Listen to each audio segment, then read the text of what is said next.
My name is Lynn. What is your abortion story? When I was 24, I was in a long-term relationship with a live-in boyfriend, and I was pregnant.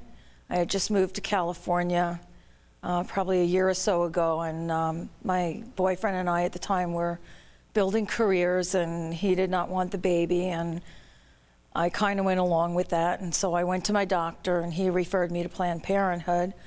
I went to Planned Parenthood, and they suggested the abortion.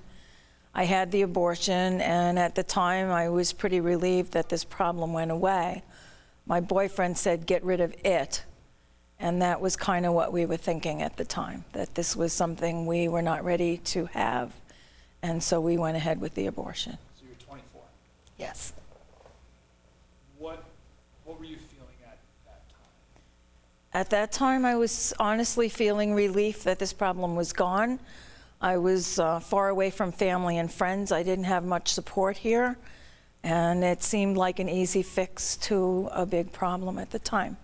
What did the Planned Parenthood people tell you? They told me to have an abortion. We scheduled a procedure, and we had the abortion. Were there any other options that you could think of? There were no options that they suggested to me, and I did not know of any other options at that time.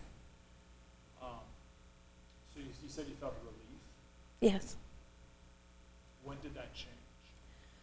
I got married in 1979. I was pregnant in 1980. And the contrast of the joy that we felt at that pregnancy, but that made me think back at how cold and callous I was at the first one. And I think one of your listeners said, if you think of it as a burden, it's a burden. If you think of it as a blessing, it's a blessing. And I thought of one as a burden and one as a blessing. You thought this as you were pregnant? Yes. Were you more happy about being pregnant or more upset about what happened before? I was elated about being pregnant. Why? I was happy to be having a baby. My relationship with the boyfriend at the time, we eventually broke up. We were fighting a lot over not so much the abortion, but his not wanting to commit to me and the baby. So we broke up, and I got married. I was pregnant. I was elated when I felt that baby move. It just reinforced to me what a mistake I had made that first time with that baby. Because the life was so precious to me when I was pregnant the second time. How often did you think about it when you were pregnant? A lot. I thought about the baby a lot, and I thought about what I'd done a lot. And that husband passed away unexpectedly several years later. My son, when I gave birth, was just about 5 at that time. And we had a lot of behavioral issues with him because of the death of his dad. And we had his stepbrothers from my husband's first marriage living with us, and they went back to live with their mom. And I just kept thinking how different it would have been had we had the older sibling there to help with him because of the behavioral problems that he had.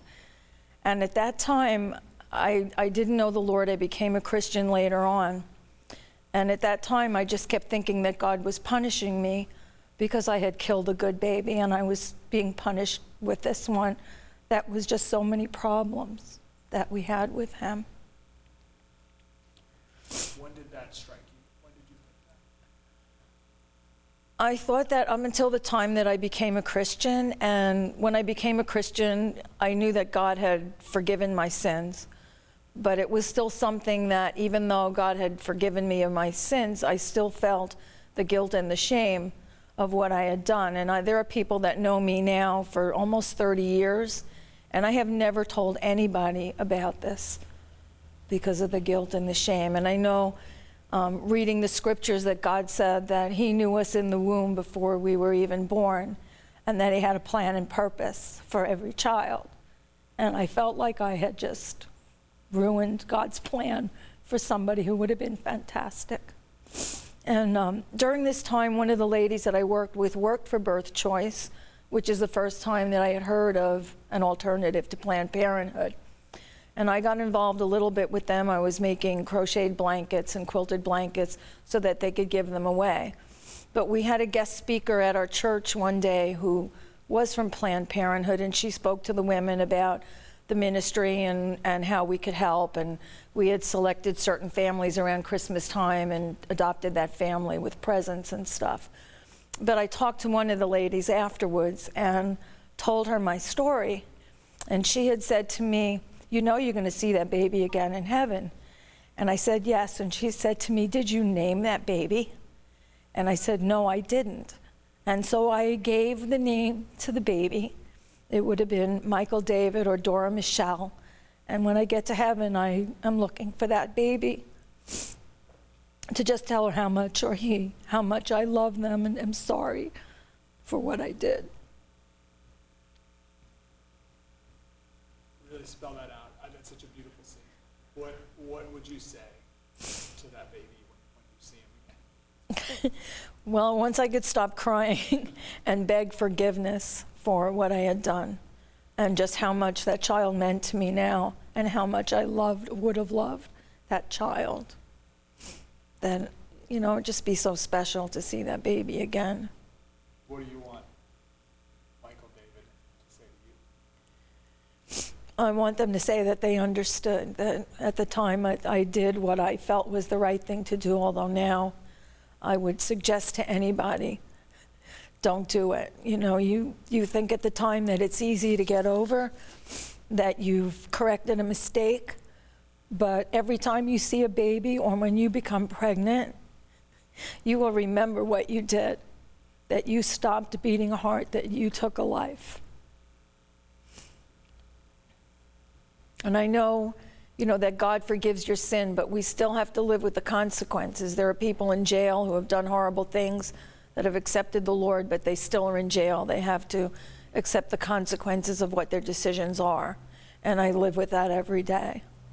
How often do you think about it? I think about it a lot. Every time I see a baby, and now with these videos about what Planned Parenthood is doing, I felt that this was the time for me to, so to speak, come out of the closet and tell my story. And even the people, like I said, that I know for all these years, church women, have no idea what my decisions were, what I've been through. I shared with some yesterday, and they were stunned. They were speechless. I mean, they just, you know who I am today, but you don't know who I was, where I came from, and what hurts I bear on a daily basis. How have you changed? I feel that since I had that discussion with the birth choice woman, I feel a little better. I still feel guilt and shame over what I did, but I feel that the baby has a name, that it's a person to me now and not the burden that I thought it was when I was 24. What did you need? What would you have needed when you were 24 to make a different decision? Support from a group possibly like Birth Choice or something like that, where they would give me alternatives and support. Like I said, I was far from family and friends. I really didn't have any support. The decision to get rid of the baby was, at the time, getting rid of a problem that my boyfriend and I were not ready to face. When people say life's an accident or a problem, what's your response to that? God doesn't make mistakes. Every baby that would be born, God has a plan and a purpose for that life. And I know that if God's hand is on that baby, that baby's going to have a great life. Now, my son that was born to me, I named him Matthew, and that means gift from God. And I look at that every day. I mean, he's been through a lot, but right now, he's a wonderful young man. He's the captain of a fire department in North Carolina, Wake Forest. He's doing fantastic, and he is a joy to me. I'm very proud of him now. It was rough, but we made it with the help of God and support from friends and family. Last question. Why were you hesitant to tell people? I was hesitant to tell people because of the guilt and the shame that I felt and how I thought they might look at me if they knew, that they would be judgmental and, maybe not like me as much or or just condemn what I had done. So you were concerned that people were going to label you as something. A baby killer, because all my friends are pro-life. What do you want to be labeled as? I want to be labeled as someone who made a mistake in her younger days, but I want to correct that now. Hopefully this video will touch someone's heart. And when I'm retired, I plan to work with not Planned Parenthood, but Birth Choice, and offer my story, my testimony, and my support to some other young girl facing those issues.